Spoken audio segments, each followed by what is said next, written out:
Elizabeth Warren is speaking about her history of claiming Cherokee Indian heritage on applications and otherwise.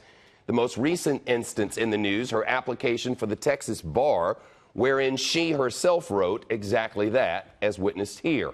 Warren started speaking during the commercial break, so we DVR'd it for you, and we'll play it from where we began recording. Listen. About tribal citizenship and tribal sovereignty and for harm caused.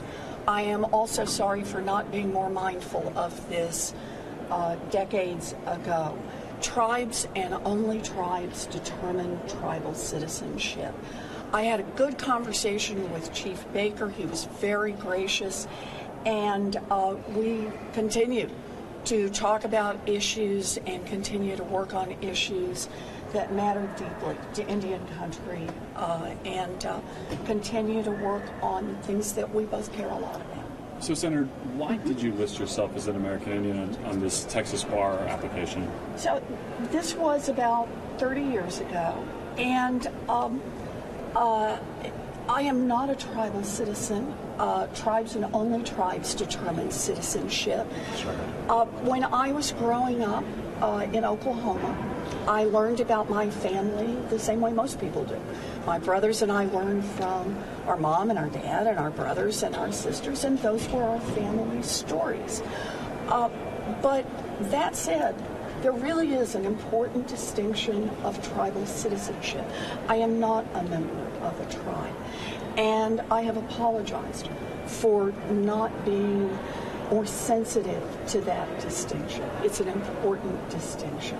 The president has made the case that you've used this part of your background to get ahead. Are you saying that this is something you fundamentally believed about yourself, or how do you respond to that criticism, that this was a knowing attempt to get ahead by using that claim of ancestry? So that is a claim that has been fully investigated, and it has now been shown completely that nothing about my background ever had anything to do with any job I got in any place. It's been fully documented, and there's no evidence of any kind other than it had nothing to do. Are there any more documents or any more?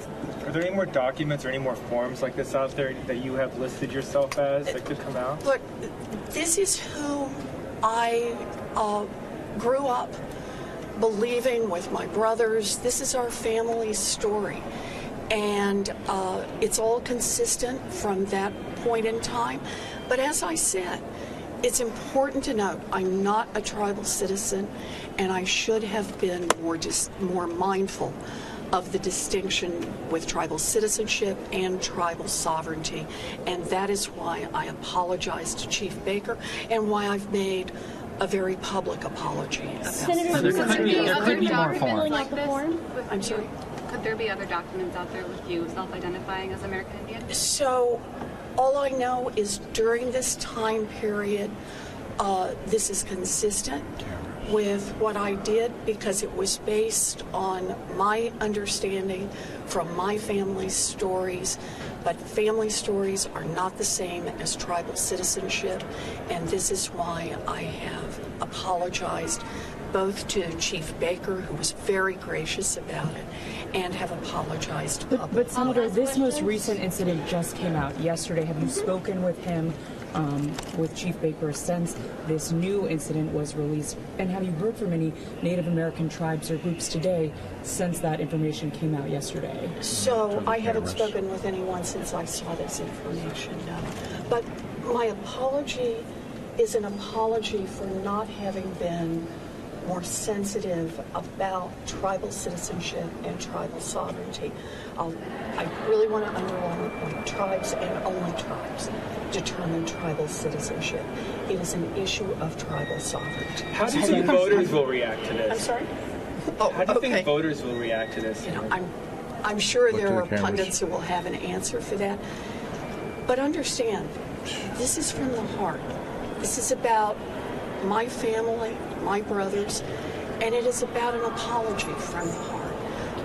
An apology for not being more sensitive to tribal citizenship and tribal sovereignty, and for harm caused. Have you considered dropping out of the race?